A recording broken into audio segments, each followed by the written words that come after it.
وعلیکم السلام ورحمۃ اللہ وبرکاتہ۔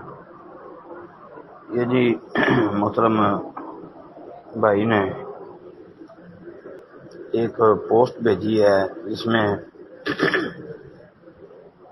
یہ حدیث نظر آ رہی ہے کہ من لائق الاصال ثلاث غدوات کل شہر لم یصبہ عظیم من البلاء،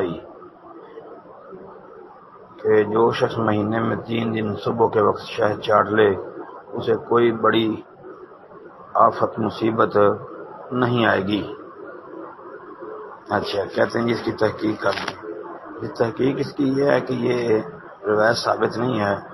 ایک تو اس میں یہ آپ کو سند میں نظر آ رہا ہے زبیر بن سعید، جی یہ کمزور راوی ہے۔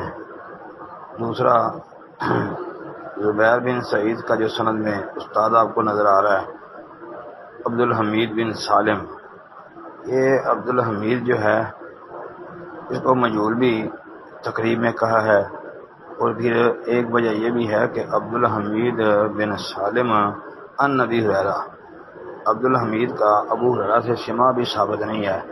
اس طرح کہ امام بخاری وغیرہ نے یہی بات کہی ہے۔ امام عقیلی رحمۃ اللہ علیہ نے اپنی کتاب الضعفاء الکبیر کے اندر یہ بات ذکر کی ہے